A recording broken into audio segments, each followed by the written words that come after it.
আসসালামু আলাইকুম। এই সিজনে বাজারে প্রচুর পরিমাণে জলপাই পাওয়া যায়, আর যারা আচার খেতে পছন্দ করেন তারা ঝটপট বানিয়ে নিন টক ঝাল মিষ্টি জলপাই আচার।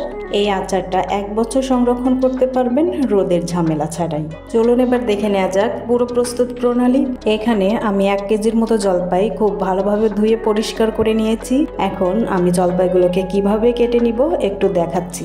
জলপাইগুলো এভাবে করে কাটলে 3 সারি করে কেটে নিতে হবে, তারপরেও দেখা যাবে মাঝখানে বেশ কিছুটা জায়গা ফাঁকা থাকবে। তো আমি এভাবে করে কেটে নিব না, আমি এভাবে করে চাকুটা ধরে জলপাইটা হাতের মধ্যে এভাবে করে ঘুরিয়ে নিব, তাহলে জলপাইটার পুরো অর্ধেকটা কেটে নেওয়া হয়ে যাবে। আর এমন ভাবে কাটতে হবে যেন আঁটি পর্যন্ত চাকুটা পৌঁছে যায়। একটা সাইড কেটে নেওয়া হয়ে গেছে, এখন জলপাইটাকে এভাবে করে উল্টিয়ে নিয়ে অপর সাইডটাও এভাবে করে চাকুটা ধরে জলপাইটা হাতের মধ্যে ঘুরিয়ে ঘুরিয়ে অপর প্রান্ত মিলিয়ে মিলিয়ে কেটে নিব।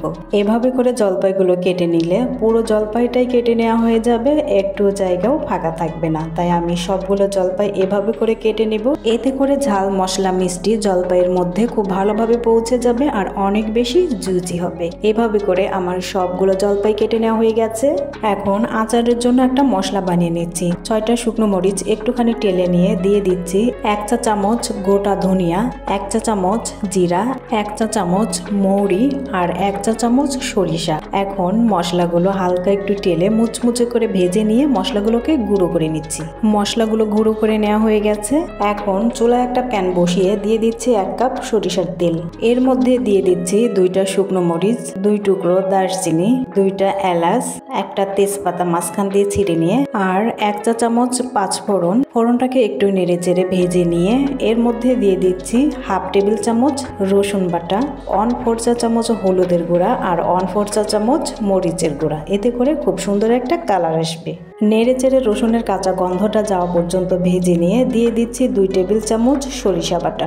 এখানে সরিষাটা আমি একটু পাতলা করে বেটে নিয়েছি। এই আচারে আমি কোনো পানি ব্যবহার করব না, আর জলপাই থেকেও কিছুটা পানি ছেড়ে দেবে। এই সরিষার পানি এবং জলপাই থেকে ছেড়ে দেওয়া পানি দিয়ে আচারটা হয়ে যাবে। একটুখানি নেড়ে চেড়ে কষিয়ে নিয়ে এর মধ্যে দিয়ে দিচ্ছে আগে থেকে ধুয়ে পরিষ্কার করে কুচি করে কেটে নেওয়া জলপাইগুলো। এখন সবকিছু নেড়ে চেড়ে একত্রে খুব ভালোভাবে মিশিয়ে নিচ্ছি, আর এই সময়ে চুলার আঁচ মিডিয়ামে রেখে জলপাইগুলো ফুটিয়ে যাওয়া পর্যন্ত অপেক্ষা করছি।